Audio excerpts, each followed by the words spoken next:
En flânant ce matin près du bois des cigales, j'ai fait une découverte qui m'a rendue heureuse. Ce qui tombait bien, vu que moi, j'adore être heureuse. Là, sous un bouquet de coquelicots, l'entrée d'un terrier.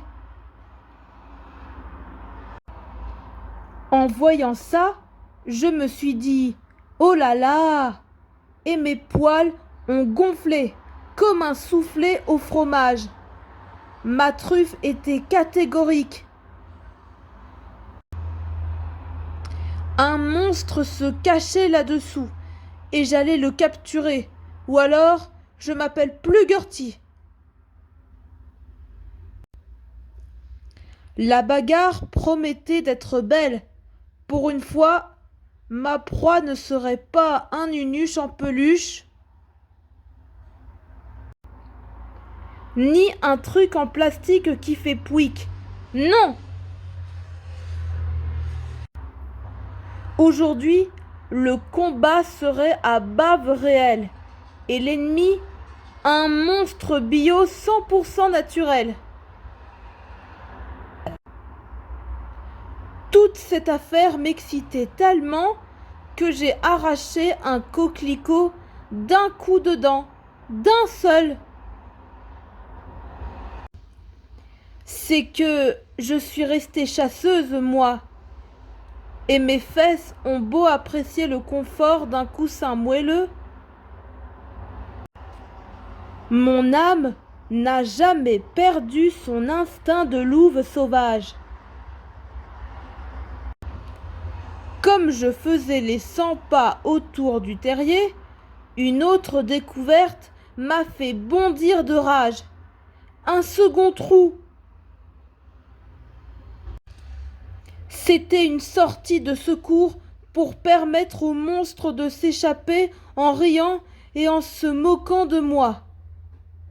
Ok, j'avais affaire à un rusé. Mais loin de me décourager, cette preuve d'intelligence eut pour effet de m'exciter davantage. Capturer un génie du mal rendrait ma victoire plus héroïque encore. J'appelai aussitôt Fleur en renfort. Fleur n'est pas normale, mais faut pas se moquer. Par exemple, elle sait pas dire week-end. Elle dit week-end. Devant la sortie de secours du monstre, je lui ai expliqué mon plan. Pendant que j'infiltre le trou numéro 1, tu t'assois sur le trou numéro 2 pour le boucher avec tes fesses et empêcher que le monstre s'échappe en riant et en se moquant de moi. Tu as compris? Oui, mais si je bouche le trou avec mes fesses, est-ce que le monstre va venir me taper? J'ai répondu non, et elle était rassurée.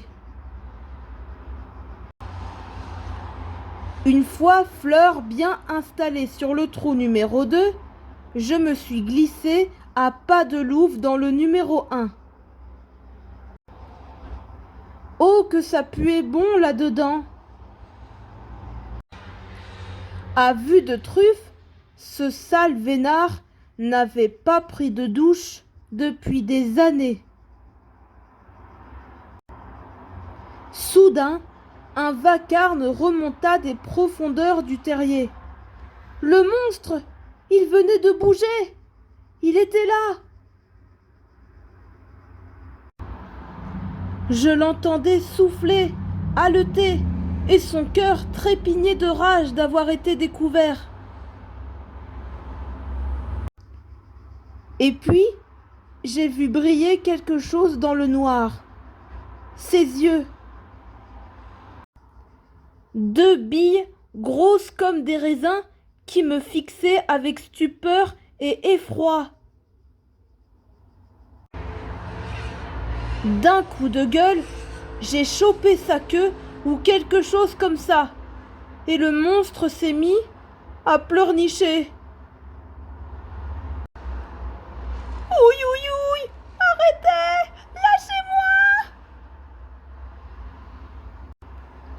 Tu peux toujours ouïouiller, j'ai grogné toute dents serrées. T'avais qu'à pas être un monstre, et je te lâcherai jamais, jamais! Dans un ultime effort, j'ai tiré le monstre pour l'extirper du trou. Et quand j'y suis parvenue, j'ai découvert que c'était Fleur que je tenais par la queue. Fleur? C'est toi? J'ai dit très fort. Oui, elle a dit très bas. Mais qu'est-ce que tu fichais là-dedans? Je suis tombée dans le trou numéro 2 en m'asseyant dessus, a répondu la pauvrette. Elle a dit qu'après, je lui avais sauté dessus comme une sauvage. Mais ça, je le savais. Fleur s'est redressée en tremblant, a fait quelques pas, puis bam! Elle s'est écrasée sur le dos, les 4 pattes en l'air, raides comme des allumettes. Quand elle a pu se remettre debout, j'ai dit que gratter un trou, ça donnait faim. Et Fleur a répliqué que tomber dedans, ça donnait faim aussi. Alors, finalement, on a laissé le monstre dans son trou et on a foncé à la maison pour demander quelque chose de bon à manger.